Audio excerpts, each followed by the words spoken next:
আমার নবীজি মক্কা থেকে মদিনায় চলে গেলেন।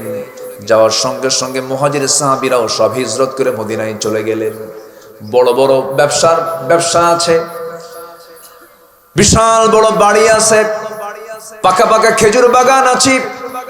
আব্দুর রহমান ইবনে আউফ রাদিয়াল্লাহু তাআলা আনহু বিশাল বড় ধনী মানুষ ছিলেন। তার এক্সপোর্ট ইম্পোর্টের বিজনেস ছিল। বউটো কালেমা পড়ে নাই, সন্তানগুলো কালেমা পড়ে নাই। আমার নবীজি মক্কা থেকে মদিনায় যখন হিজরত করলেন, তিনি জানেন না, সকালবেলা ঘুম থেকে উঠে শুনলেন রাসূল নাই। আবু জেহেল চতুর্দিকে পুরস্কার ঘোষণা করে লোকজন বের করে দিয়েছে, মুহাম্মদ কোথায়, ধরো তাড়াতাড়ি। দারুন নাদওয়ার বৈঠকে চূড়ান্ত সিদ্ধান্ত হয়ে গেছে, আমার নবীজি নাই। আব্দুর রহমান ইবনে আউফের কানে যখন সংবাদটা চলে গেছে, তিনি মনে মনে চিন্তা করলেন, খামাখা আমি মক্কার থেকে কি করব, কেউ তো নাই, আমার প্রিয় মানুষটাই তো নাই, আমি মক্কায় থাকবো না। ব্যবসার চাবি অন্য কাউকে বুঝায় দিলেন না, ব্যবসার চাবি ব্যবসার জায়গায় রেখে দিয়া, বউকে বউয়ের জায়গায় রেখে দিয়ে, সন্তানকে সন্তানের জায়গায় রেখে দিয়া, সবকিছু ক্লোজ করে তিনি আস্তে করে তিনি মক্কা থেকে মদিনার দিকে চলে আসলেন। নবীর সামনে গিয়ে যখন হাজির হলেন, আমার নবীজির হিজরত করতে 9 থেকে 10 দিন লেগেছিল। 9 থেকে 10 দিন লেগেছিল। 3 দিন 3 রাত ছিলেন একটা গুহার মধ্যে, সবার তো কম বেশি জানা আছে। ওই লম্বা ঘটনায় যাব না, মূল বিষয়টা বলতে চাচ্ছি, আনুগত্য কাকে বলে। আমার নবীজি মদিনায় চলে গেছেন। আব্দুর রহমান ইবনে আউফ জান্নাতের সংবাদ পাওয়া 10 জন সাহাবীর মধ্যে একজন অন্যতম আব্দুর রহমান ইবনে আউফ আশরায়ে মুবাশশারের সাহাবী ছিলেন তিনি। আমার নবীজি মদিনায় যখন গেলেন, তার কয়েকদিন পর তিনিও মদিনায় গিয়ে পৌঁছলেন। নবীর সামনে, মসজিদের সামনে ইতিমের মতো একাকী বসে থাকেন, কেউ নাই তার পাশে, চেনা জানা কেউ নাই। আমার নবীজি বলে ফেলেন, আব্দুর রহমান তোমার মনটা কেন খারাপ, এই জায়গায় বসে আছো, তোমার খুব কষ্ট হচ্ছে মনে হয়, সব তো রেখে আসছো, তোমার কি কষ্ট হচ্ছে না? মুস্কে হাসি মেরে বলছেন, ইয়া রাসূলুল্লাহ, কষ্ট হবে কেন? যেখানে আমি আল্লাহকে পেয়েছি, যেখানে আমি রাসূলকে পেয়েছি, আমার জীবনে কোনো কষ্ট বলতে কিছু নাই। জোরে বলুন সুবহানাল্লাহ। আমার রাসূল বলছেন, আব্দুর রহমান তোমার তো বউ নাই, বাচ্চা নাই, ব্যবসা নাই, সব তুমি থুইয়া চলে আসছো, তোমার কি আফসোস হয় না? তিনি বলছেন, ইয়া রাসূলুল্লাহ, দুনিয়ার সকল কিছু এক পাল্লায় দেন, আর আমার আল্লাহ এবং আপনি রাসূলকে এক পাল্লায় দেওয়া হোক, আমার চোখে এটাই বেশি ভারী। জোরে বলুন সুবহানাল্লাহ। নবী আমার বড় খুশি হয়ে গেলেন। আমার নবীজি বললেন, আব্দুর রহমান তুমি কি জানো? কি হুজুর বলেন? তোমার ওই যে বিশাল বড় একটা প্যালেস ছিল, বড় একটা বাড়ি ছিল, সেই বাড়ি আমি শুনলাম আবু জেহেল নাকি দখল করে নিয়েছে। মুস্কে মুস্কে হাসি মেরে বলছে, ইয়া রাসূলুল্লাহ, আবু জেহেল দখল করেছে আমার দুনিয়ার বাড়ি, আর আমি দখল করতে চাই জান্নাতের বাড়ি। জোরে বলুন সুবহানাল্লাহ। আরো জোরে বলি সুবহানাল্লাহ। আগে হৃদয়কে সেট আপ করতে হবে কার জন্য? হৃদয়কে সেট আপ দিতে হবে কার জন্য? আল্লাহর জন্য। বলতে হবে কি? সবাই বলেন, ইন্না সালাতি ওয়া নুসুকি ওয়া মাহইয়ায়া ওয়া মামাতি লিল্লাহি রাব্বিল আলামিন। সবাই বলুন, ইন্নী ওয়াজ্জাহতু ওয়াজহিয়া লিল্লাযী فطر السماوات والأرض حنيفا وما أنا من المشركين। জোরে বলুন আল্লাহু আকবার। আমার ভাইয়েরা, আমার নবীজি এরপর বলছেন, আব্দুর রহমান একটু দেরি করো। এক আনসার সাহাবীকে ডাক দিয়ে বলছেন, আনসার সাহাবী এইদিকে আসো। এই আব্দুর রহমানটা আমার খুব প্রিয় সাহাবী, দেখো তো এর জন্য কিছু করা যায় নাকি? শুধু এতটুকুন বলেছেন। আনসার কাকে বলে? আনসার মানে যারা সাহায্য করে। হুজুর আপনি চিন্তা করবেন না, দেখি কি করা যায়। সাহাবীকে আব্দুর রহমান ইবনে আউফকে ঘোড়ার পেটে উঠালেন। মদিনার সবচেয়ে বড় বড় 2টা খেজুর বাগান দেখায় বলছেন, আব্দুর রহমান ভাই, 2টা বাগান তোমাকে দেখালাম, কোন বাগান তোমার পছন্দ? আল্লাহ পাক আমাকে 2টা বাগানের মালিক বানায় দিয়েছেন, যেটা তোমার পছন্দ হবে এই মুহূর্তে তোমার নামে দলিল হয়ে যাবে। জোরে বলুন সুবহানাল্লাহ। আব্দুর রহমান ইবনে আউফ মুস্কি মুস্কি হাসি মারলেন। তিনি তো বড় ধনী মানুষ ছিলেন। সম্পদের সব মজা তিনিও নিতে পেরেছেন। এবার বলছে আব্দুর রহমান বলছেন, আর কি দিবা বলো। এবার তিনি বলছেন, কি দিবা আর বলো, আমাকে কি দিয়ে সন্তুষ্ট করবো আর বলো কি দিবা। এবার বলছে, আমি জানি মদিনার কোনো মেয়ের বাবা আপনার সঙ্গে কেউ বিয়ে দেবে না, আপনার ঘর নাই, বাড়ি নাই, টাকা নাই, পয়সা নাই, অতএব আল্লাহ পাক আমাকে দুইটা স্ত্রী দান করেছেন, দুটো স্ত্রীর মধ্যে আমি যে কোনো একটা স্ত্রীকে তালাক দেব, তালাক দেওয়ার পর আমার বউটা আপনি আপনার বউ বানায় নিবেন। চিন্তা করেন কি পরিমাণ তাদের মধ্যে ভ্রাতৃত্ব কাজ করেছে। দিন তেমনি বিজয় হয় নাই। মুহাজির আনসারদের সম্পর্কটা ছিল বড় গভীর। জোরে কোন সুবহানাল্লাহ। আবার মাঝে মাঝে একটু ভুল বোঝাবুঝিও হয়েছে, হয় নাই তা না। হুনাইন যুদ্ধ থেকে আমার নবী যে ফিরে আসতেছিলেন, হুনাইন যুদ্ধ, যুদ্ধের কিছু গনিমতের মাল পেলেন। যুদ্ধলব্ধ মালগুলো পাওয়ার পরে আমার নবীজি করলেন কি, যুদ্ধলব্ধ মালের মধ্যে কিছু প্রাণীও ছিল, ছাগল ছিল, ভেড়া ছিল, উট ছিল, দুম্বা ছিল। এই সমস্ত জিনিসগুলা আমার রাসূল মুহাজিরদের মধ্যে সব ভাগ করে দিলেন। আনসারদেরকে দিলেন না কিছুই। আনসার সাহাবীদের মধ্যে কয়েকজন একটু মাথা উঁচু করে বলা শুরু করলো, আমাদের নবী তো মুহাজিরদের সঙ্গে মিশেই গেছেন, একই রক্ত একই দেশ, মিশেই গেছেন। কি মিশেই গেছেন? এমন জাতীয় কথা যখন নবীর কানে আসলো, মন তো খারাপ হওয়ার কথা। কি হওয়ার কথা না? আমার নবীজি শুনলেন, কিন্তু আমার নবীজি মনক্ষুণ্ণ হলেন না, এটাকে ডিপলি মাথায় নিলেন না। নেতৃত্ব কাকে বলে, নেতা কাকে বলে দেখেন। আমার রাসূল যে নেতাও ছিলেন। এবার আমার রাসূল করলেন কি, ওই আনসার সাহাবীদেরকে সামনে নিয়ে বলছেন, হে আমার আনসার সাহাবীরা শোনো, হুনাইন যুদ্ধের পরে যে সমস্ত গনিমতের মাল, যুদ্ধলব্ধ মালগুলো ছিল, সেই যুদ্ধলব্ধ মালগুলো আমি, কেউ ভেড়া, কেউ উট, কেউ দুম্বাগুলো আমি মুহাজির সাহাবীদের মাঝে বন্টন করে দিয়েছে। তারা এগুলো নিয়ে চলে গেছে। তাদের ঘরে তারা উট, দুম্বা, ভেড়া সব নিয়ে চলে গেছে। আর আমি রাসূল আনসার সাহাবীদের ঘরে ঘরে আমি রাসূল নিজে চলে গেলাম। যখন সুবহানাল্লাহ, সাহাবীদের ভাঙ্গামন কি হয়ে গেল? চাঙ্গা হয়ে গেছে একদম। খুঁজুন, আমাদের কোনো দুঃখ নাই। যেরকম সুবহানাল্লাহ। নেতার গুণ দেখছেন? আমার নবী যদি ইচ্ছা করলে খেপে যেতে পারতেন, বলতে পারতেন, আমার সিদ্ধান্তের বাইরে তোমরা কেন কথা বলো, তা বলেন। আমি মুহাজিরদেরকে আমি ছাগল, ভেড়া, উট, দুম্বা দিয়ে বিদায় করছি, আর তোমাদের ঘরে আমি রাসূল নিজে ঢুকে পড়লাম। যাও, আমি আছি তোমাদের সাথে।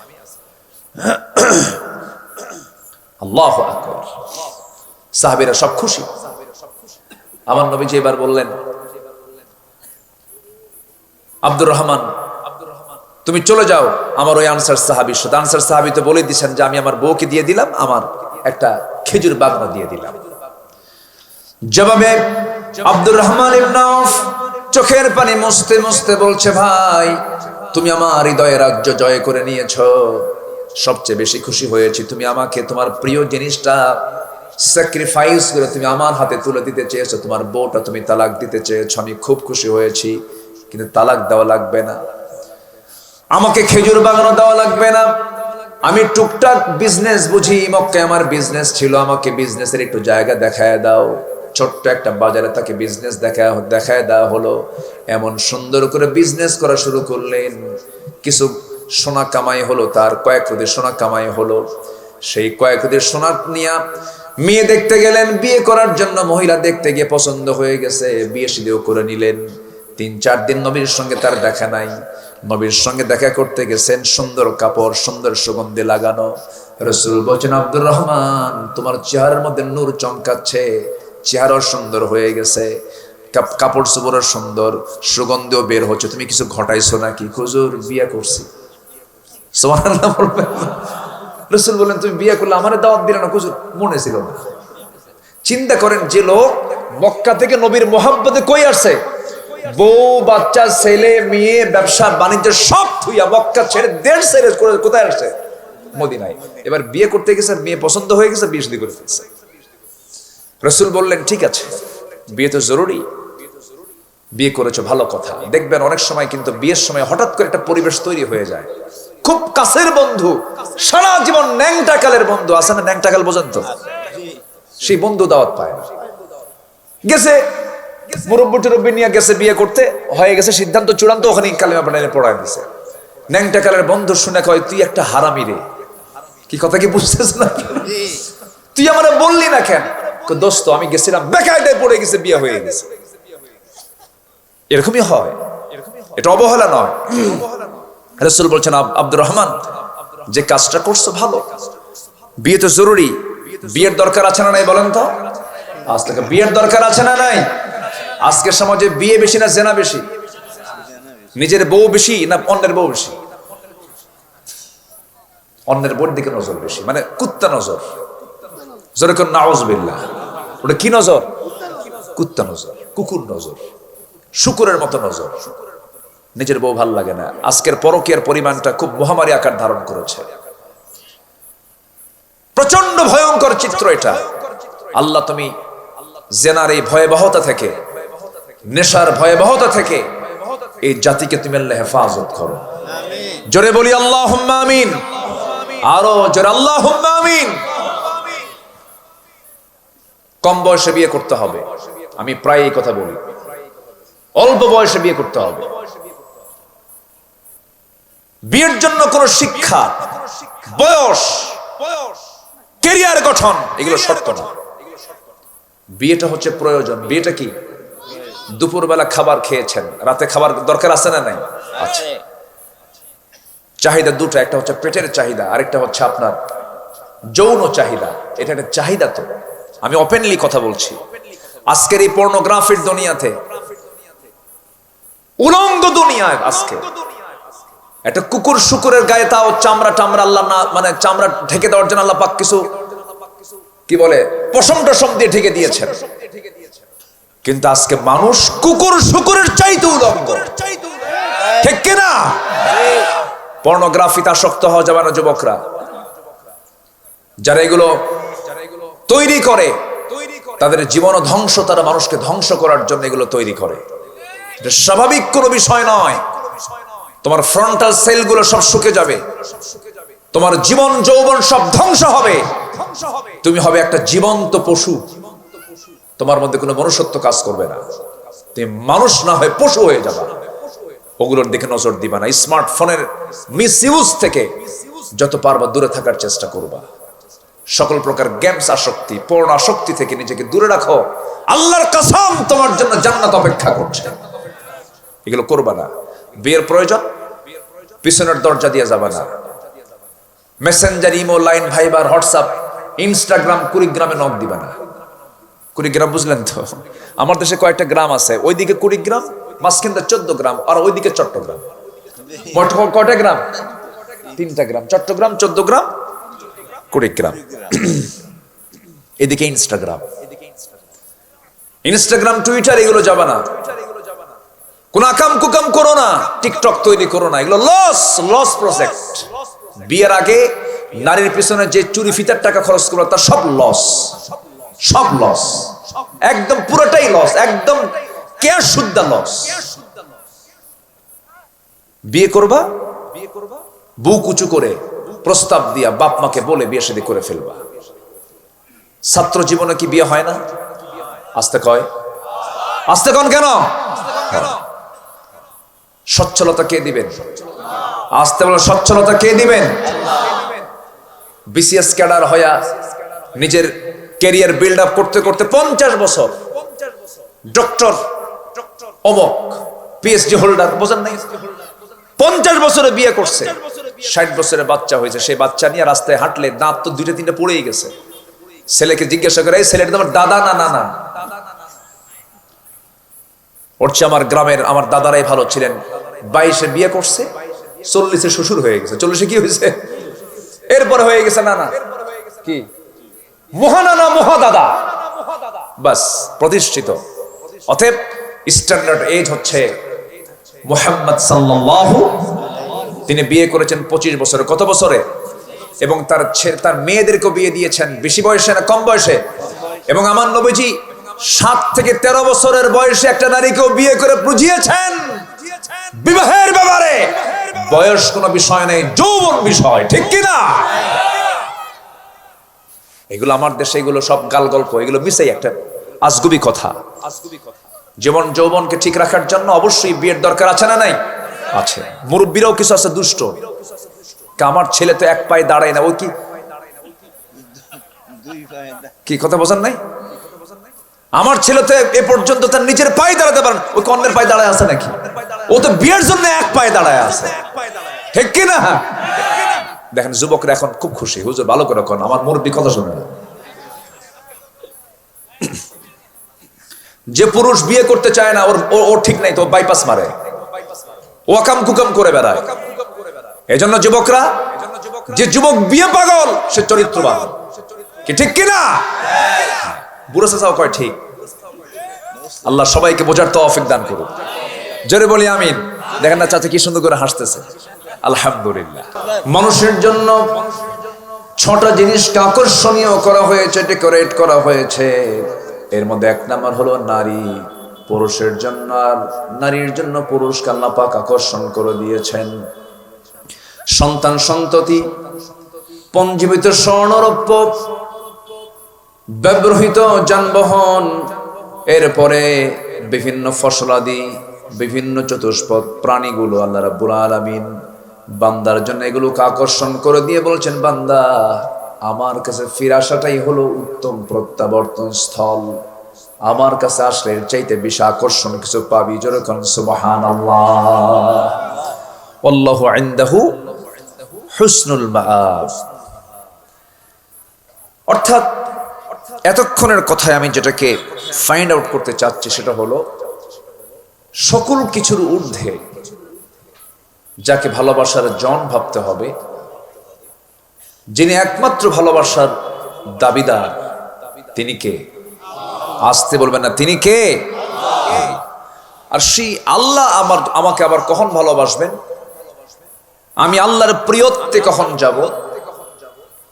আল্লাহ পাক কোন আচরণ করলে পরে আমার সাথে সুন্দর আমাকে কিছু উপহার দিবেন, এবং আল্লাহ তাআলা আমার সঙ্গে সুন্দর আচরণ করে আমাকে জান্নাত দিবেন। আল্লাহর আচরণ তো 2 প্রকার প্রকাশ পাবে সেই দিন। একটা কাহ্হার, খুব কঠিন, জব্বার, এগুলোর নাম শুনলেই তো ভয় লাগে। আবার তিনি রহমান, তিনি রাহিম। এখন আমরা যদি আল্লাহর কাহ্হার এবং জব্বার এই আচরণ না নিয়ে যদি আমরা রহমান, গফফার, গফুরের আচরণ যদি নিতে চাই, তাহলে আমাদের আল্লাহর প্রিয় কিছু কাজ আমাকে আপনাকে করতে হবে। আল্লাহ তাআলা কোন কাজগুলোকে ভালোবাসেন, এই কাজের দিকে আমাদেরকে একটু খেয়াল করতে হবে।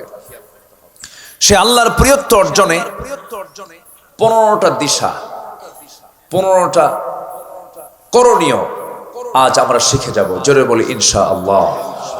আমি 15টা দিশাই বলবো আজকে, করণীয় বলবো, কিন্তু ব্যাখ্যামূলক ভাবে বলার সময় আজকে আমি পাবো না, কারণ আমার বয়ানই হচ্ছে মাগরিব থেকে এশা পর্যন্ত। এরপর আরো বড় বড় মেহমান, বিশেষ করে আমার মশির রহমান ভাই, সুন্দর সঙ্গীত গান, তিনি আপনাদের হৃদয়ের খোরাক তিনি জুটাইয়া দিবেন। আমাদের বড় একজন পীর সাহেব সারসিনা দরবার শরীফের আজকের মাহফিলের আকাঙ্ক্ষিত মেহমান, তিনিও থাকবেন।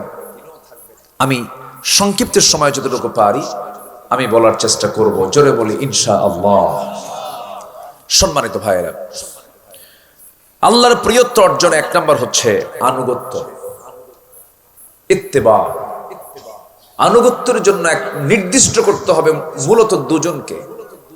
আনুগত্য হবে 1 নাম্বার কার? আসতে বলবেন না, কার? নাম্বার 2 হচ্ছেন মুহাম্মদ সাল্লাল্লাহু আলাইহি ওয়াসাল্লাম। এই 2 জনের আনুগত্য লাগবে। তবে আনুগত্যের আবার ধরন আছে। আমি যদি আমার নবীর আনুগত্য করে ফেলি, আমি আল্লাহর ভালোবাসা পেয়ে যাব। যেরকম সুবহানাল্লাহ। নবীর আনুগত্য করলে কার ভালোবাসা পেয়ে যাব? আল্লাহর ভালোবাসা পেয়ে। কি কন্ডিশনটা কি? আল্লাহ পাক শর্ত জড়িয়ে দিয়েছেন, খুব কমন আয়াত। যারা আমরা একটু ইসলাম নিয়ে একটু রিসার্চ করি, যারা প্র্যাকটিস করি ইসলাম নিয়ে, যে সমস্ত মুসলমান, তাদের এই সমস্ত আয়াতগুলো মুখস্থ থাকার কথা। এটা ঠোঁটটা মিলে আমার সঙ্গে সবাই বলুন।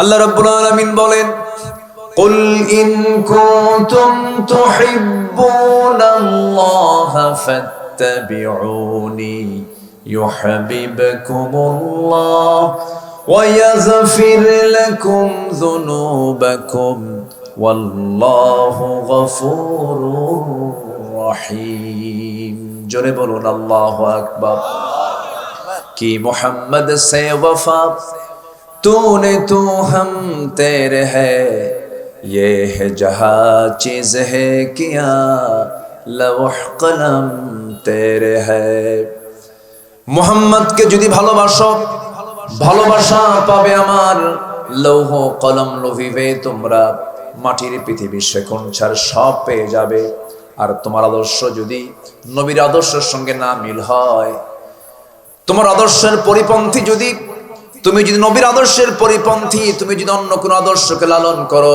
সেই দিকে লক্ষ্য করে আল্লামা ইকবাল আরেকটা জায়গায় বলছেন বেমুস্তাফা বরসানে খাহিশ রাকে দিন হামিন আস্ত अगर बेवाने रसीदे तमाम बुलहबी अस्त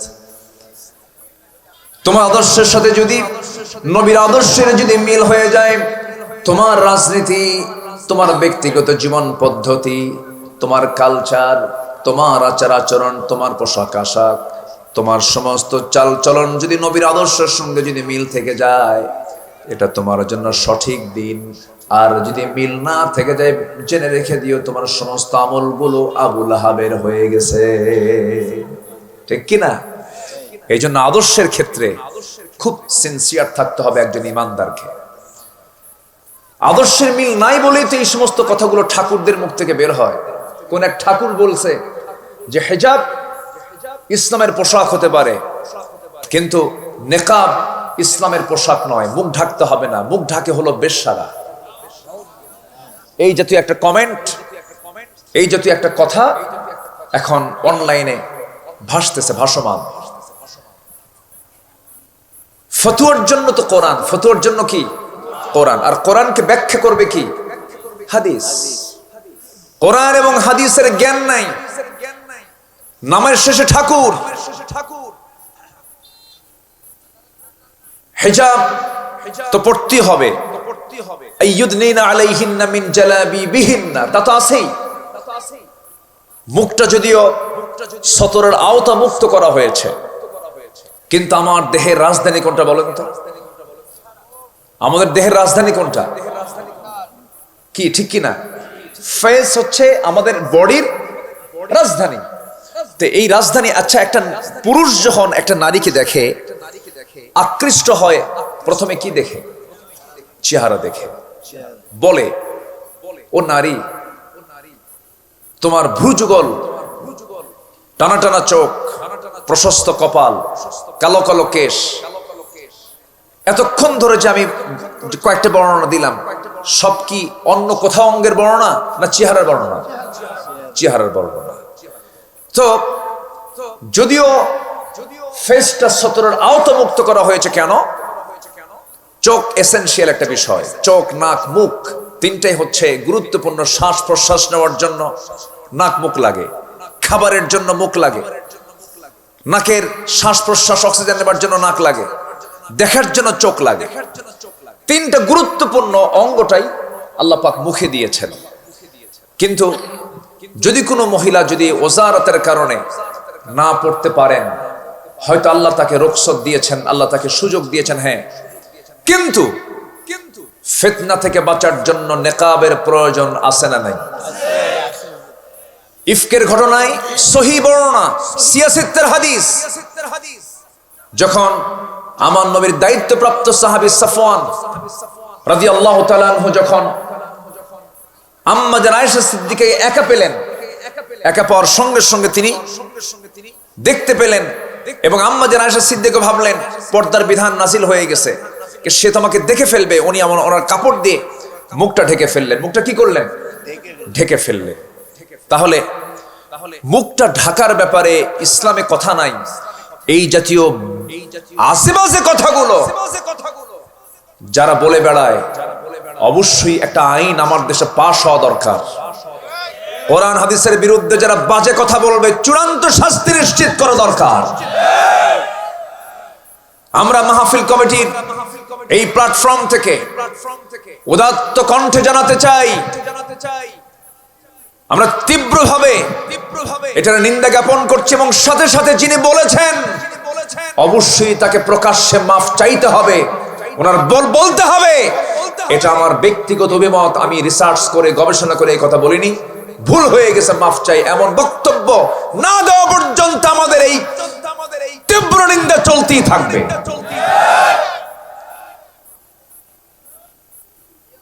ও সিহারা দেখতে ভাল লাগে না? আমার মার ইজ্জতের সম্মানের দাম আছে না নাই? যে পুরুষ অন্যের বউকে নিজের মার মতো না মনে করবে, অন্যের সম্পদকে অপ্রয়োজনীয় না মনে করবে এবং অন্যের জীবনকে নিজের জীবনের মতো না মনে করবে, সে মানুষই না, সে মানুষই না। আমার কথা কি বুঝতেছেন ভাই? আমি তো আপনার ভাষায় কথা বলতে পারি না, আপনাদের কুমিল্লার ভাষা তো একটু আলাদা। আমার কথা বুঝতেছেন তো? আচ্ছা, আমি আজ থেকে আরো 21 বছর আগে শ্রীপুর আসছিলাম। আমার মাহফিল অঙ্গন শুরুর সময় বলা চলে। 21 বছর আগে শ্রীপুরে প্রফেসর ফারুক জগন্নাথ ইউনিভার্সিটির এক লেকচারার, সে তখন ছাত্র জীবন, আমার জুনিয়র, তার দাওয়াতে আমি এসেছিলাম। আমি এলাকায় আসছি বহু, কালীবাজার, তারপরে চুয়ারা, নোয়াপাড়া, তো আসছিলাম। খুব ভালো লাগে, আপনাদের এই সঙ্গটা আমার জন্য খুব স্মৃতিময়, আলহামদুলিল্লাহ। কিন্তু সামনে গেলেই তো আর কিছু খুঁজে পাওয়া যায় না। একটা বর্ডার আছে না? হ্যাঁ, একটা বর্ডার আছে, বর্ডার আছে যেখানে ঝামেলা আছে, সেখানে কি বিসিডিসি আছে নাকি আশেপাশে? আছে? আছে, ভালো, বিসমিল্লাহ কয়ে খাবেন নাকি? কি বলবো? সীমান্ত মানেই সেখানে কিছু ক্রাইম, সেখানে কিছু নেগেটিভিটি কিছু থাকে। 2018 সালে আমার একবার জেলখানায় যাওয়ার সৌভাগ্য হয়েছিল। কথা বুঝলেন কি আপনারা? অনেক অভিজ্ঞতা তো নিতে হয়। 2018 সাল মানে কোন আমলে বুঝতেছেন তো? তো ভিতরে গেছিলাম, তো একজন বেচারি জেলখানায় ঢুকলো, সে নামাজও পড়ে। আমি নামাজ ওই লকারে লক আপ যখন করা হতো, ভিতরে আমরা জামাত করে নামাজ পড়তাম। আমার খুব ভক্ত, সে খুব ভালোবাসা, আমার ওয়াজও শোনে, আমার ওয়াজ কিছু মুখস্থ ওয়াজগুলো সে আমাকে বলেও মাঝে মাঝে। ভাবছিলাম যে মনে হয় কোন একটা একটা ইল্লিগাল মামলায় তাকে মনে হয় জড়ানো হয়েছে। আমি একদিন তাকে জিজ্ঞাসা করলাম, ভাই আপনার মামলা কি? হুজুর, আমার মামলা যেটা, এটা আমি খাই না, আমি মানুষকে খাওয়াই। তো বললাম কি মামলা? হুজুর, ইয়াবা। কি কথা কি বুঝতেছেন? আছে নাকি আশেপাশে? আছে, আছে। তাহলে ওয়াজ তো দরকার মনে হয় একটু। আমার দাওয়াত দেন আর না দেন, আমার তো হক কথা বলতে হবে। তো আসতে কান কেন? ভিক্ষা করে খান। ভিক্ষা যদিও হারাম না, কিন্তু নিন্দনীয়। তালাক এবং ভিক্ষা এটা জায়েজ, কিন্তু নিন্দা একদম নিকৃষ্ট হালাল। নিকৃষ্ট হালাল হচ্ছে দুটো জিনিস, একটা হচ্ছে ভিক্ষা করা, আর এটা কি? তালাক দেওয়া। ভিক্ষা করে খান, তাও ভালো, কিন্তু এগুলো করবেন না। একটা মানুষের জীবনকে নষ্ট করে দিবেন না। আপনি জানেন আপনার নেশার সাপ্লাইয়ের কারণে কত মানুষ খুন হচ্ছে আপনার কারণে। খুনের সাথে শুধু খুনই জড়িত না, যেখানে নেশা আছে সেখানে নারী আছে, জেনা আছে। যেখানেই নেশা সেখানেই জেনা, যেখানেই জেনা সেখানেই খুন। নেশা, জেনা এবং খুন যমজ, তিনটা জিনিস যমজ। একটার সঙ্গে আরেকটার সম্পর্ক আছে না নাই? আপনি এই সমস্ত কারবার করা মানে আপনি জেনাকে উস্কায় দিচ্ছেন, আপনি খুনের পথকে সহজ করে দিচ্ছেন, এবং এগুলো হারাম। এগুলো কি বলেন? আপনার এই সম্পদ টিকবে না। আপনি যা করবেন এটা আপনার টিকবে না, এটা আপনার হেরে যাবে, থাকবে না। মাছ মারতে যায়, জাল ভরে মাছ ওঠে, কিন্তু যে মাছ পাত্রে তোলে ওই পাত্রকে এলাকায় কি বলে? ডুলা। ডুলা, ডুলা। আচ্ছা, ডুলা বলে যে ডুলার তলা নাই। মাছ মারছে অনেক, কিন্তু তলাই নাই, মাছ থাকবে? তো আপনি মাল কামাই করলেন ইয়াবা বেচা, হারাম পন্থে বহু কামাই করছেন, কিন্তু হারামের কোনো তলা নাই, হারামের কোনো তলা নাই। দেখবেন আপনার ছেলের পেট ফুটা হয়ে গেছে, আপনার বইয়ের আরেক জায়গায় অপারেশন করা লাগতেছে, এইগুলো করতে, এই ফুটা বন্ধ করতে করতে আপনার সব শেষ হয়ে যাবে। হারামের কোনো বরকত আল্লাহ পাক কখনো দেবেন। আল্লাহ তুমি সকল নেশা থেকে, সকল প্রকার সুদের কারবার থেকে, অসামাজিক কর্মকাণ্ড থেকে তুমি আল্লাহ এই এলাকাবাসীকে হেফাজত করো। শোভানগরে অশোভন কিছু চলবে না। শোভা মানে কি? সৌন্দর্য। শোভানগর মানে কি? অশোভনীয় কিছু চলবে এখানে? শোভানগরে অশোভন কোনো কাজ চলবে না। এটাকে প্রতিহত করার জন্য যুব সমাজকে এগিয়ে আসতে হবে। যুব সমাজ নিজেও নেশা করবা না, কাউকে নেশা করার মতো কোনো পরিবেশ তৈরি করতে দিবা না। দেখবা তুমি অনেক ভালো আছো, অনেক ভালো আছো তুমি। আল্লাহ কবুল করুন। জোরে বলি আমি। মনে হয় একটু কষ্ট দিয়ে ফেললাম, কষ্ট পেল, আমার কিচ্ছু করার নাই, আমাকে বলতে হবে তো কথা। তাছাড়া আপনি মামলা দিবেন একদিন আমার বিরুদ্ধে আদালতে, আখিরাতে আপনি মামলা দিবেন, আমি সেই মামলায় ফেসে যাব। অতএব আমার দায়িত্ব কি? আমাকে বলা, আমাকে বলতে হবে। সম্মানিত ভাইয়েরা, নামাজ পড়ে, রোজা রাখে, ইয়াবার কারবার করবেন, এটা কেমন কথা? বলতেছে হুজুর আমি নামাজ 5 ওয়াক্ত পড়ি, আমি খাই না, আমি খাওয়াই। দেখছেন কত বড় বদমাইশ সেটা। এগুলো করা যাবে না। আমার বন্ধুগণ, 1 নম্বর হলো আনুগত্য করতে হবে। আল্লাহর প্রিয় বান্দা হওয়ার জন্য আল্লাহর আনুগত্যের বিকল্প কিছু নাই। আমার আল্লাহর আনুগত্য কেন করব না? আমার আল্লাহ দিতে কি কোনো কৃপণতা করেছেন নাকি? আমাকে কিছু, আমাকে যা কিছু দিয়েছেন কোনো কিছুতে কৃপণতা করেন নাই। দেখার জন্য চোখ দিয়েছেন, শোনার জন্য কান দিয়েছেন, স্বাদের জন্য জিহ্বা দিয়েছেন, কথা বলার জন্য পানির রস দিয়া জিহ্বাকে সিক্ত করে রেখে দিয়েছেন। সুন্দর করে আল্লাহ রাব্বুল আলামিন মাথা থেকে পা পর্যন্ত এমন সুন্দর করে বানায় দিয়ে বলছেন, বান্দা ফি আনফুসিকুম, নিজের দিক তাকা, ফালা তুবসিরুন, তোর কি চোখ নাই? আমি তোর কি দিলাম না? সব দিয়ে দিয়েছি। মাথা থেকে পা পর্যন্ত আল্লাহ পাক যা কিছু দিয়েছেন অতুলনীয়, পৃথিবীর কেউ এটা চাহিদা পূরণ করতে পারবে না। আমাদের দেহে যে ডিএনএ আছে, এই ডিএনএ তার মোট দৈর্ঘ্য হলো 2000 কোটি কিলোমিটার। এরপরে পৃথিবী থেকে সূর্য পর্যন্ত 50 বারেরও বেশি বার আসা যাওয়া করলে যে দূরত্ব হবে, এই পরিমাণ ডিএনএর দৈর্ঘ্য। যেরকম সুবহানাল্লাহ। এই ডিএনএতে যে ইনফরমেশন আছে তা যদি লিপিবদ্ধ করা হয় 900 খণ্ডের বিশালাকার এনসাইক্লোপিডিয়ার সমান হবে, যেখানে প্রতিটি খণ্ডের পৃষ্ঠার সংখ্যা হবে প্রায় 500 করে। একজন মানুষের দেহের ডিএনএ এত বড় ফিরিস্তি, সুবহানাল্লাহ বলবেন না? আমাদের দেহে মোট কোষের সংখ্যা হলো 37.2 ট্রিলিয়ন। মিলিয়ন না, বিলিয়ন না, ট্রিলিয়ন। আল্লাহু আকবার বলে। কোষ, কোষ একটা ব্যক্তির। আমার ভাইয়েরা, সেন্সরি রিসেপ্টর আছে হলো 110 মিলিয়ন, লোহিত রক্তকণিকা আরবিসি আছে হলো 30 ট্রিলিয়ন। শুধু মস্তিষ্কে নিউরন সংখ্যা হলো 100 বিলিয়ন। যেরকম সুবহানাল্লাহ। কোন মিলিয়ন এনে, সব বিলিয়ন, ট্রিলিয়ন। যেরকম সুবহানাল্লাহ। কয়জন মানুষের? একজন মানুষের। আমার বন্ধুগণ, ছবিটা ঠিক চামড়ার নিচের অংশ। এইভাবেই যদি দুনিয়াতে পাঠাতেন আল্লাহ রাব্বুল আলামিন, শুধু চামড়ার নিচের অংশের দিকের কথাগুলো বললাম।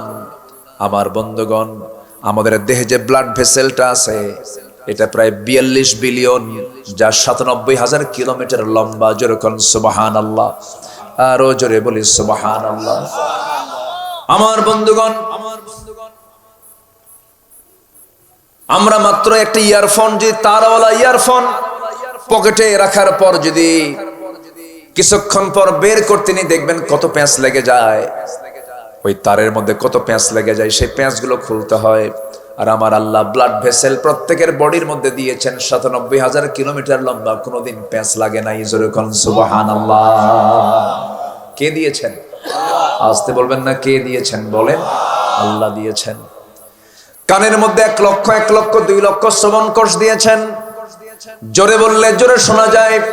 আস্তে বললে আস্তে শোনা যায়, জিহবার মধ্যে 7 করে দিয়েছেন, প্রায় 3000 7 করি। এই যে কিছুক্ষণ আগে আমাকে লস্কর ভাই খাওয়ালেন, কই আমার বেলাল ভাই কই? আমি খাইলেও আমি না খাইলেও তাই, কিন্তু বেলাল ভাই না খাইলেও তা। আল্লাহ যে কি বডি দিছে, আল্লাহু আকবার। আমার জালাল লস্কর ভাই কোথায় গেল? মাশাআল্লাহ, আল্লাহ পাক তাকে সুস্থ সুঠাম দেহ দান করেছেন, বলি আলহামদুলিল্লাহ। এই লোকের সাথে তো সামনে 4-5 জন কিচ্ছু না, মাশাআল্লাহ। বাসায় বসলাম, ছোট মাছ খাওয়ালেন, মলা মাছ না কি বলে ওটা, কি খাইছেন না? এই যে মলা মাছের স্বাদ একরকম, আবার গরুর গোশত খাবেন তার স্বাদ একরকম, পুঁটি খাবেন তার স্বাদ একরকম, এরপরে আপনি মুরগির রান খাবেন তার স্বাদ একরকম, ফলমূল খাবেন, কত হাজার রকমের খাবার। আল্লাহ রাব্বুল আলামিন প্রত্যেক বান্দার জিহ্বার মধ্যে সীমাহীন স্বাদ করে দিয়ে দিয়েছেন, যেরকম সুবহানাল্লাহ। যদি এমন হতো, বান্দা তুই দুনিয়াতে যা, এরপর আমি জিব্বা পাঠায় দেব, নাট বল্টু সিস্টেম, তাহলে কি হতো বলেন তো? আমার আগে ব্যাগ ভর্তি কাপড় চোপড় ভর্তি করার আগে আমার জিব্বা ভর্তি করা লাগতো, নাট বল্টু দিয়া এটা টাইট টুট দিয়ে এরপরে খাওয়া লাগতো। এই মলা মাছ নিয়ে আসো, এটা খাই, এটা সরাও, আরেক জিব্বা লাগা, গরু গোশত খাবো, কত সমস্যা হতো। জিহবাই দেওয়ার সঙ্গে সঙ্গে ব্রেন সিগন্যাল দেয়, মলা মাছ, গরু গোশত, খাসির গোশত। সুবহানাল্লাহ বলবেন না? আল্লাহ কি দেন নাই বলেন? আল্লাহ পাক দেহের মধ্যে জেনারেটর সেট করেছেন, বিদ্যুৎ আছে, ভাল্ব আছে, ইলেকট্রিসিটি পর্যাপ্ত আছে, কি চান আপনি? সব দিয়েছেন। এরপরও আমরা আল্লাহকে প্রিয় বানাতে পারি না। আল্লাহ আমার, যার হাতে আমার প্রাণ, আমার প্রাণ কার হাতে? রুহুটা কার নির্দেশে চলে? আল্লাহর নির্দেশে। আল্লাহ রাব্বুল আলামিন বলেন, ওয়া নাহনু আকরাবু ইলাইহি মিন হাবলিল ওয়ারিদ। বান্দা তোর আমি স্কন্দ শিরার চেয়েও নিকটে থেকে যাই। ওয়া ইয়ালামু খাইনাতাল আয়ুনি ওয়া মা তুখফিস সুদূর। আমার আল্লাহর প্রশাসন কত মজবুত, অন্তরে কি চিন্তা লালন হয় তা আল্লাহ জানতে পারেন। এই জন্য ফাঁকি যাকে দেওয়া যাবে না, দুনিয়ার সমস্ত প্রশাসনকে ফাঁকি দেওয়া যাবে, কিন্তু যে প্রশাসনকে কখনো ফাঁকি দেওয়া যাবে না, সেই প্রশাসনটা কার প্রশাসন? ফাঁকি দেওয়া যাবে না। এই জন্য আল্লাহর প্রশাসনকে ভয় করলে পরে দুনিয়ার প্রশাসন লাগবে না, দুনিয়ার প্রশাসন লাগবে না, সিসি ক্যামেরা লাগবে না। কি সিসি ক্যামেরা হাজার দিয়েও কি আকাম কুকাম কমছে? সিসি ক্যামেরা বানাইছে মানুষ, ওরে কেমনে ফাঁকি দেওয়া লাগে তাও জানে, ঠিক আছে না? মুখ টুক বাইন্দা নিয়ে এমন ভাবে হাসে সিসি ক্যামেরা, ফের কিছুই হয় না। মানুষ ভালো হবে কার প্রশাসনকে ভয় করলে? আল্লাহ রাব্বুল আলামিন বলেন, কিরামান কাতিবিনা ইয়ালামুনা মা তাফআলুন। তুমি যা কিছু করছো সব রেকর্ড হয়ে যাচ্ছে, অটো রেকর্ড হয়ে যাচ্ছে। ইকরা কিতাবাকা কাফা বিনাফসিকাল ইয়াউমা আলাইকা হাসিবা। জোরে বলুন আল্লাহু আকবার। আমার বন্ধুগণ, এই জন্য আল্লাহকে সবার আগে নিতে হবে, আমার কাছে নিতে হবে, আমাকে প্রিয় বানাতে হবে। তার আনুগত্যটা আমার জন্য 1 নাম্বার, অপরিহার্য করে নিতে হবে। আল্লাহ রাব্বুল আলামিন সুন্দর করে বলছেন, কি বলছেন? আল্লাহ রাব্বুল আলামিন বলছেন 1 নাম্বার আনুগত্য লাগবে। وَمَن يُطِعِ اللَّهَ وَالرَّسُولَ فَأُولَئِكَ مَعَ الَّذِينَ أَنْعَمَ اللَّهُ عَلَيْهِمْ مِنَ النَّبِيِّينَ وَالصِّدِّيقِينَ وَالشُّهَدَاءِ وَالصَّالِحِينَ وَحَسُنَ أُولَئِكَ رَفِيقًا। জোরে বলুন আল্লাহু আকবার। সূরাতুন নিসা আয়াত নম্বর 69। যারা আল্লাহ এবং নবীর যারা আনুগত্য করবে, তারা আখিরাতের সময় হাসরের দিন তাদের সঙ্গে সাথী হবে হলো নবী, সিদ্দিক, শুহাদা, সালিহিন। আল্লাহ নিজেই বলছেন, আহারে তাদের বন্ধু না, কতই না উত্তম বন্ধু। যদি জোরে বলি সুবহানাল্লাহ। আনুগত্য করব কার? এক জায়গায় না, সব জায়গায়। আমার নবী যে মক্কা থেকে মদিনায় চলে গেলেন, যাওয়ার সঙ্গে সঙ্গে মুহাজির সাহাবীরাও সব হিজরত করে মদিনায় চলে গেলেন। বড় বড় ব্যবসা আছে, বিশাল বড় বাড়ি আছে, পাকা পাকা খেজুর বাগান আছে। আব্দুর রহমান ইবনে আউফ রাদিয়াল্লাহু তাআলা আনহু বিশাল বড় ধনী মানুষ ছিলেন। তার এক্সপোর্ট ইম্পোর্টের বিজনেস ছিল। বউটো কালেমা পড়ে নাই, সন্তানগুলো কালেমা পড়ে নাই। আমার নবীজি মক্কা থেকে মদিনায় যখন হিজরত করলেন, তিনি জানেন না, সকালবেলা ঘুম থেকে উঠে শুনলেন রাসূল নাই। আবু জেহেল চতুর্দিকে পুরস্কার ঘোষণা করে লোকজন বের করে দিয়েছে, মুহাম্মদ কোথায়, ধরো তাড়াতাড়ি। দারুন নাদওয়ার বৈঠকে চূড়ান্ত সিদ্ধান্ত হয়ে গেছে, আমার নবীজি নাই। আব্দুর রহমান ইবনে আউফের কানে যখন সংবাদটা চলে গেছে, তিনি মনে মনে চিন্তা করলেন, খামাখা আমি মক্কার থেকে কি করব, কেউ তো নাই, আমার প্রিয় মানুষটাই তো নাই, আমি মক্কায় থাকবো না। ব্যবসার চাবি অন্য কাউকে বুঝায় দিলেন না, ব্যবসার চাবি ব্যবসার জায়গায় রেখে দিয়া, বউকে বউয়ের জায়গায় রেখে দিয়ে, সন্তানকে সন্তানের জায়গায় রেখে দিয়া, সবকিছু ক্লোজ করে তিনি আস্তে করে তিনি মক্কা থেকে মদিনার দিকে চলে আসলেন। নবীর সামনে গিয়ে যখন হাজির হলেন, আমার নবীর হিজরত করতে 9 থেকে 10 দিন লেগেছিল, 9 থেকে 10 দিন লেগেছিল। 3 দিন 3 রাত ছিলেন একটা গুহার মধ্যে, সবার তো কম বেশি জানা আছে। ওই লম্বা ঘটনায় যাব না, মূল বিষয়টা বলতে চাচ্ছি, আনুগত্য কাকে বলে। আমার নবীজি মদিনায় চলে গেছেন। আব্দুর রহমান ইবনে আউফ জান্নাতের সংবাদ পাওয়া 10 জন সাহাবীর মধ্যে একজন অন্যতম আব্দুর রহমান ইবনে আউফ আশারায়ে মুবাশশারের সাহাবী ছিলেন তিনি। আমার নবীজি মদিনায় যখন গেলেন, তার কয়েকদিন পর তিনিও মদিনায় গিয়ে পৌঁছলেন। নবীর সামনে, মসজিদের সামনে ইতিমের মতো একাকী বসে থাকেন, কেউ নাই তার পাশে, চেনা জানা কেউ নাই। আমার নবীজি বলে ফেলেন, আব্দুর রহমান তোমার মনটা কেন খারাপ, এই জায়গায় বসে আছো, তোমার খুব কষ্ট হচ্ছে মনে হয়, সব তো রেখে আসছো, তোমার কি কষ্ট হচ্ছে না? মুস্কে হাসি মেরে বলছেন, ইয়া রাসূলুল্লাহ, কষ্ট হবে কেন? যেখানে আমি আল্লাহকে পেয়েছি, যেখানে আমি রাসূলকে পেয়েছি, আমার জীবনে কোনো কষ্ট বলতে কিছু নাই। জোরে বলুন সুবহানাল্লাহ। আমার রাসূল বলছেন, আব্দুর রহমান তোমার তো বউ নাই, বাচ্চা নাই, ব্যবসা নাই, সব তুমি থুইয়া চলে আসছো, তোমার কি আফসোস হয় না?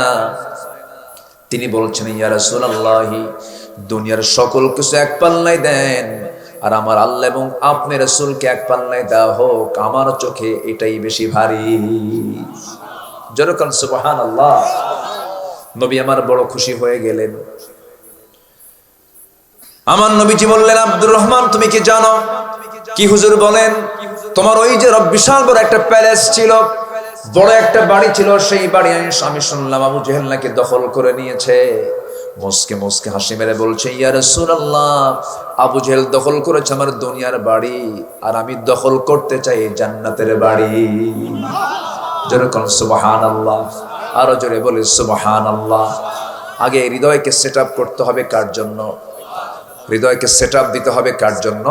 আল্লাহর জন্য। বলতে হবে কি? সবাই বলেন, ইন্না সালাতি ওয়া নুসুকি ওয়া মাহইয়ায়া ওয়া মামাতি লিল্লাহি রাব্বিল আলামিন। সবাই বলুন, ইন্নী ওয়াজ্জাহতু ওয়াজহিয়া লিল্লাযী فطر السماوات والأرض حنيفا وما أنا من المشركين। জোরে বলুন আল্লাহু আকবার।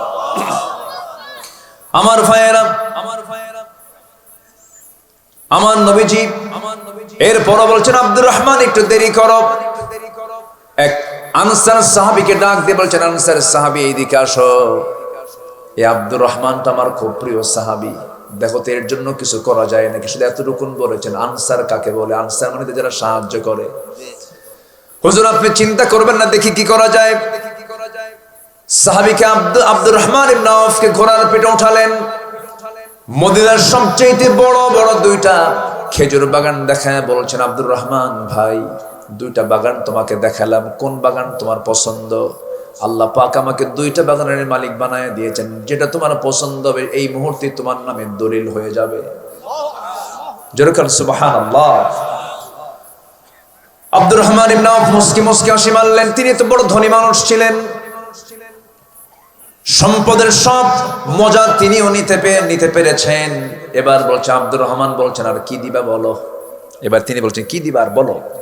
আমাকে কি দিয়ে সন্তুষ্ট করবো, আর বলো কি কি দিবা। এবার বলছে, আমি জানি মদিনার কোনো মেয়ের বাবা আপনার সঙ্গে কেউ বিয়ে দেবে না, আপনার ঘর নাই, বাড়ি নাই, টাকা নাই, পয়সা নাই, অতএব আল্লাহ পাক আমাকে দুইটা স্ত্রী দান করেছেন, দুটো স্ত্রীর মধ্যে আমি যে কোনো একটা স্ত্রীকে তালাক দেব, তালাক দেওয়ার পর আমার বউটা আপনি আপনার বউ বানায় নিবেন। চিন্তা করেন কি পরিমাণ তাদের মধ্যে ভ্রাতৃত্ব কাজ করেছে। দিন তেমনি বিজয় হয় নাই, মুহাজির আনসারদের সম্পর্কটা ছিল বড় গভীর। জোরে কোন সুবহানাল্লাহ। আবার মাঝে মাঝে একটু ভুল বোঝাবুঝি হয়েছে, হয় নাই তা না। হুনাইন যুদ্ধ থেকে আমার নবী যে ফিরে আসতেছিলেন, হুনাইন যুদ্ধ, যুদ্ধের কিছু গনিমতের মাল পেলেন। যুদ্ধলব্ধ মালগুলো পাওয়ার পরে আমার নবীজি করলেন কি, যুদ্ধলব্ধ মালের মধ্যে কিছু প্রাণীও ছিল, ছাগল ছিল, ভেড়া ছিল, উট ছিল, দুম্বা ছিল, এই সমস্ত জিনিসগুলা আমার রাসূল মুহাজিরদের মাঝে সব ভাগ করে দিলেন। আনসারদেরকে দিলেন না কিছুই।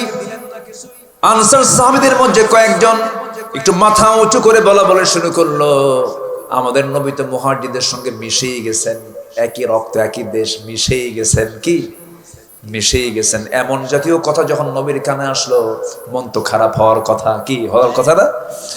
আমার নবীজি শুনলেন, কিন্তু আমার নবীজি মনক্ষুণ্ণ হলেন না, এটাকে ডিপলি মাথায় নিলেন না। নেতৃত্ব কাকে বলে, নেতা কাকে বলে দেখেন।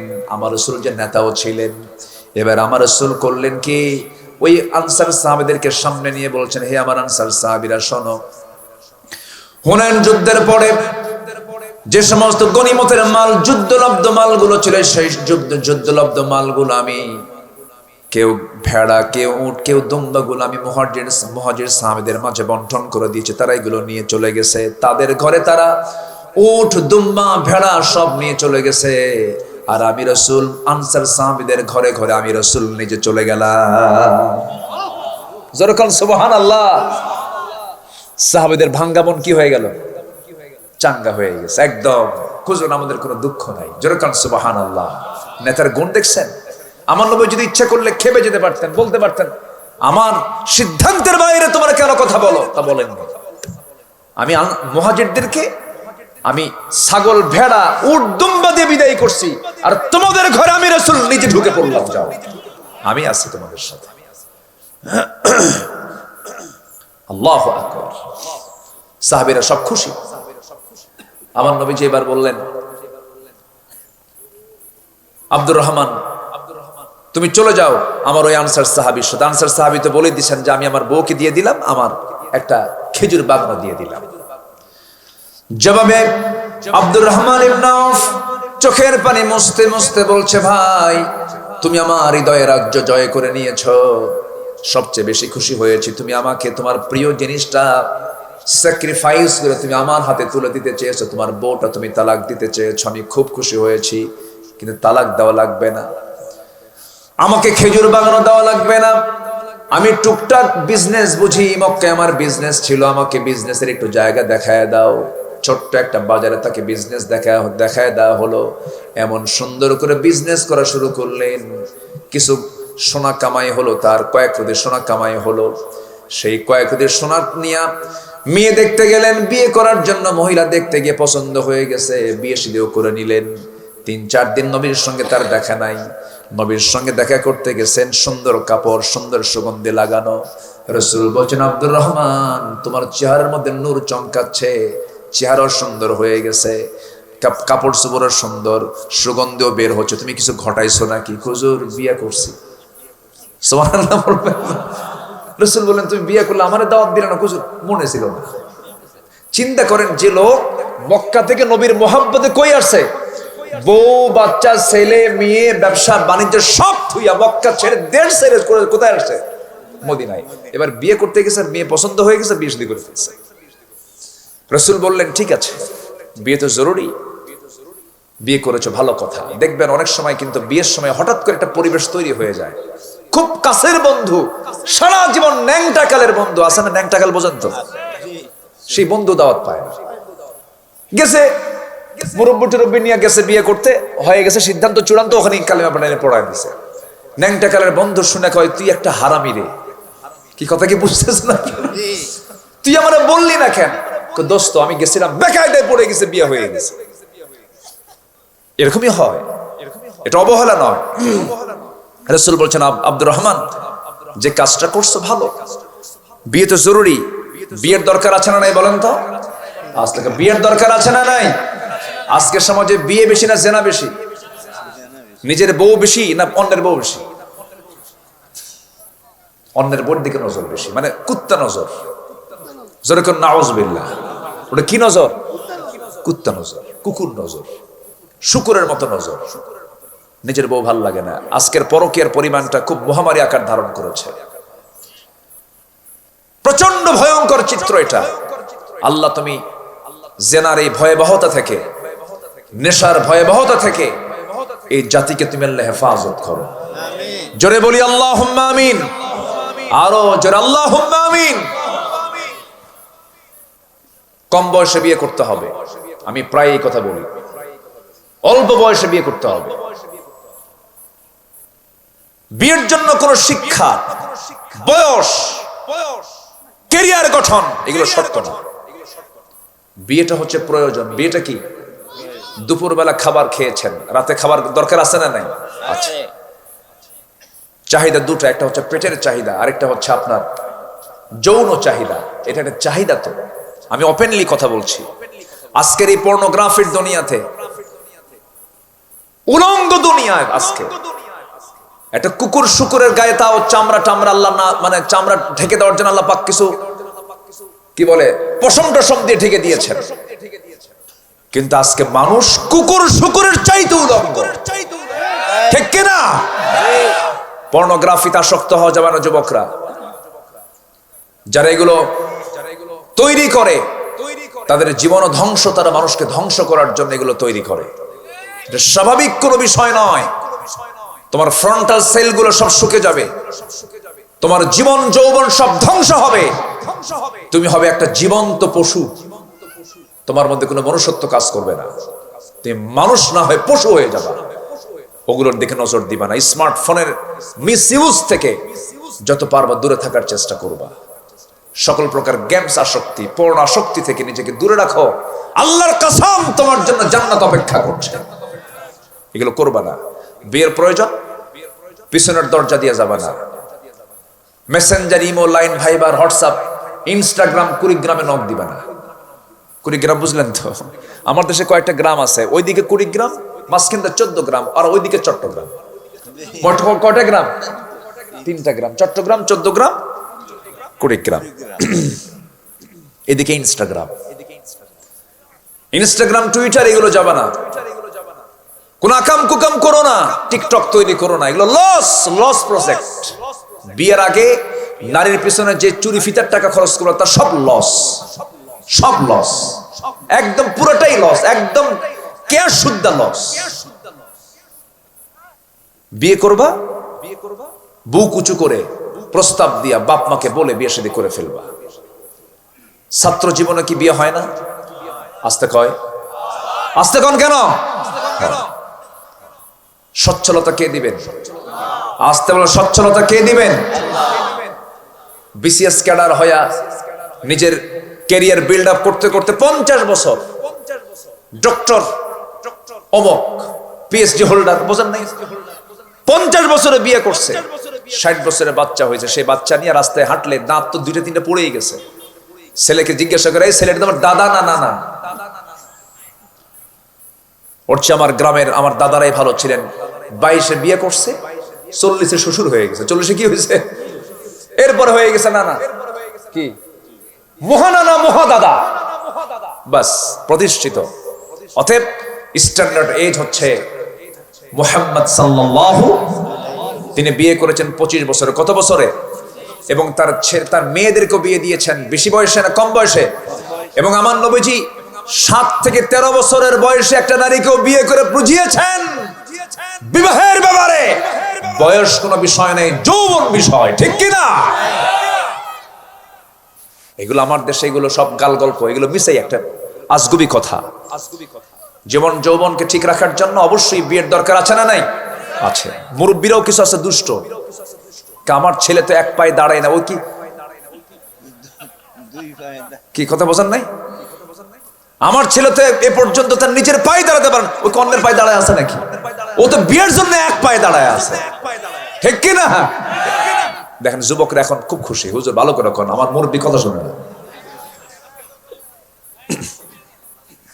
যে পুরুষ বিয়ে করতে চায় না, ও ঠিক নাই তো বাইপাস মারে, ওয়াকাম কুকাম করে বেড়ায়।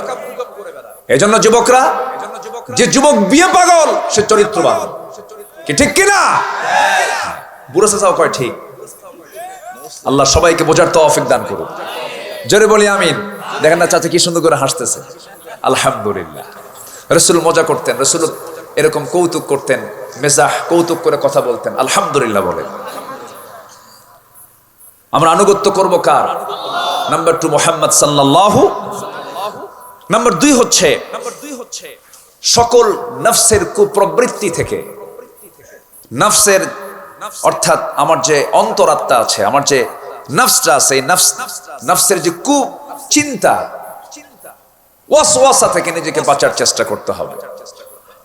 আল্লাহ রাব্বুল আলামিন বলেন, ওয়া আম্মা মান খাফা মাকামা রাব্বিহি ওয়া নাহান নাফসা আনিল হাওয়া ফাইন্নাল জান্নাতা হিয়াল মাওয়া।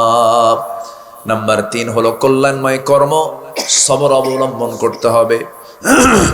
আল্লাহ রাব্বুল আলামিন বান্দাকে বলছেন, ভালো কাজের দিকে নিজেকে প্রস্তুত করো এবং সেই কাজ করতে গেলে তুমি ধৈর্যের পরিচয় দিয়ে দাও, আল্লাহর প্রিয় বান্দা হয়ে যাবে। আল্লাহ রাব্বুল আলামিন বলেন, কুল ইয়া ইবাদিয়াল্লাযীনা আমানুত্তাকু রাব্বাকুম লিল্লাযীনা আহসানু ফী হাযিহিদ দুনিয়া হাসানাহ ওয়া আরদুল্লাহি ওয়াসিআহ ইন্নামা ইউওয়াফফাস সাবিরুনা আজরাহুম বিগাইরি হিসাব। জোরে বলুন আল্লাহু আকবার। নাম্বার 4 হলো আল্লাহকে রব হিসেবে গ্রহণ করে নেওয়া, তার রুবুবিয়্যাতকে মেনে নেওয়া, দিলে মনে প্রাণে এবং অবিচল থাকা। ইন্নাল্লাযীনা ক্বালু রাব্বুনাল্লাহু সুম্মা ইসতাকামু তাতানাজ্জালু আলাইহিমুল মালায়েকা। জোরে বলুন আল্লাহু আকবার। নাম্বার 5 হলো আল্লাহর সন্তুষ্টির উদ্দেশ্যে যারা দান করবে তারা আল্লাহর প্রিয় বান্দা হয়ে যাবে। মান দাল্লাযী ইউকরিদুল্লাহু করদান হাসানা ফায়ুদাঈফাহু লাহু আদআফান কাসীরা। জোরে বলুন আল্লাহু আকবার। নাম্বার 6 হলো আল্লাহর শরণে যে লিপ্ত থাকবে, আল্লাহ তাকে তার প্রিয় বান্দা বানায় নেবেন। ফাযকুরুনি আযকুরুকুম ওয়াশকুরুলি ওয়ালা তাকফুরুন। নাম্বার 7 হলো তওবা এবং ক্ষমা প্রার্থনা করা। তওবা করব কার কাছে? ক্ষমা চাইব কার কাছে?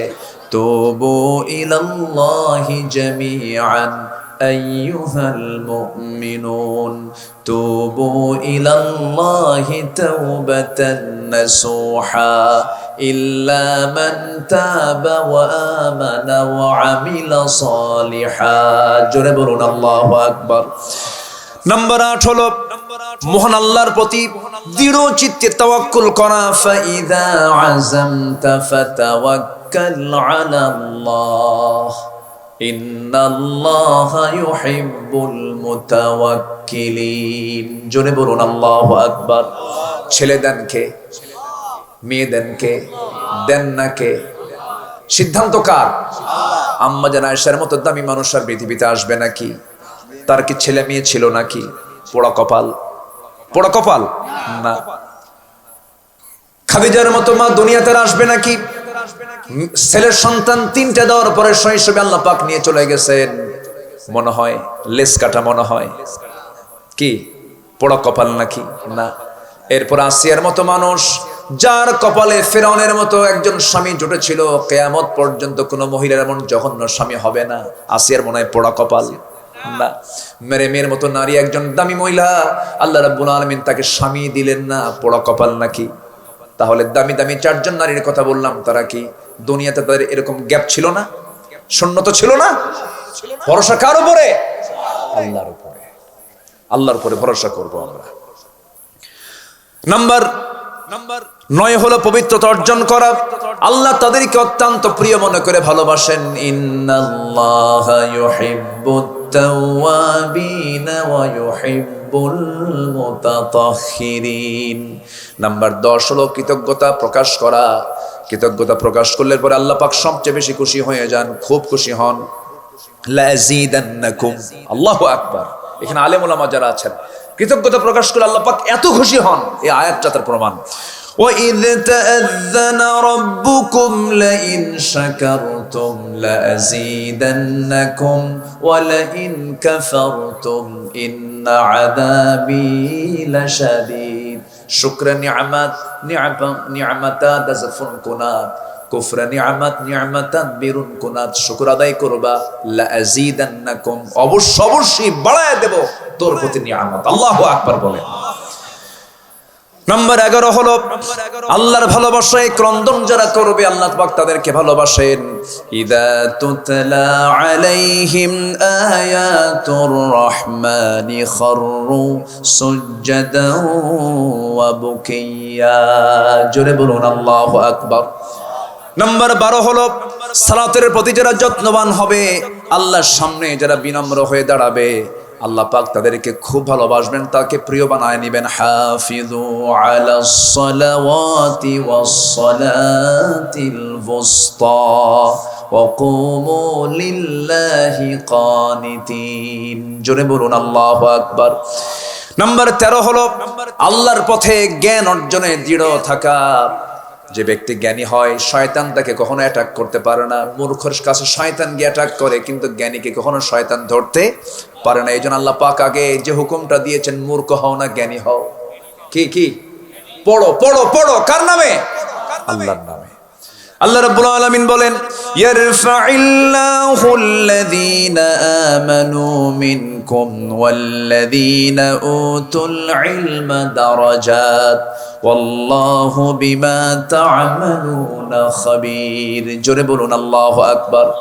নাম্বার 14 হলো সৎকর্মশীল যারা হবে আল্লাহ পাক তাদেরকে ভালোবাসেন।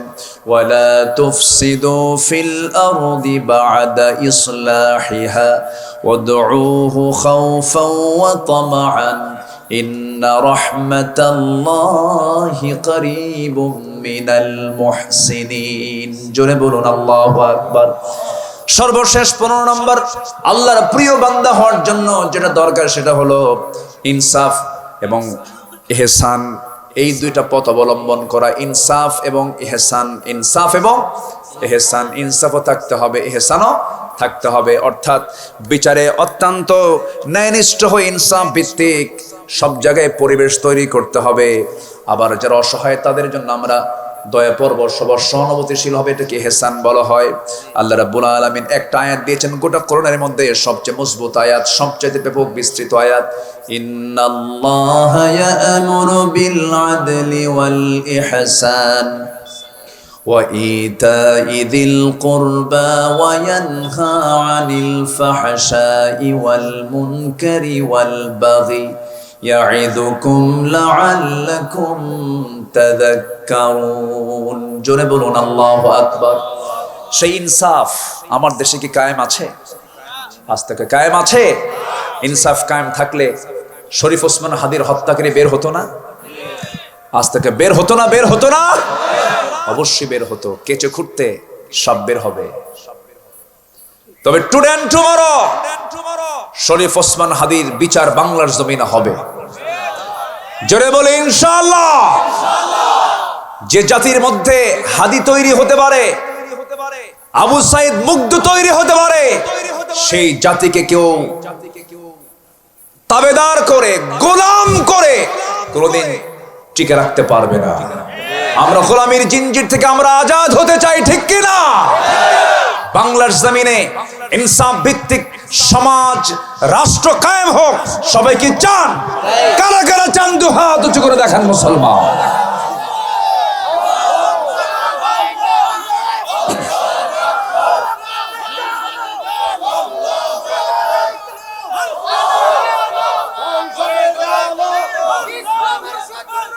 আল্লাহ কবুল করুন, জোরে বলি আমিন। সম্মানিত ভাই, ইনসাফ কাকে বলে দেখেন আরেকটা বিষয় বলি। আমি এখানে চেয়ারে বসে আছি, এই চেয়ারটা পাওয়ারফুল। এই চেয়ারে একজন ব্যক্তি বসবে, সে ব্যক্তি বসে সে বিচার করবে, সে ফায়সালা দেবে। দুজন প্রার্থী আছে, একজন চোর, একজন আল্লাহওয়ালা। আপনার দায়িত্ব কি চোরকে বসানো না আল্লাহওয়ালাকে বসানো? নামাজিকে বসানো না বেনামাজিকে বসানো? চরিত্রহীন না চরিত্রবান?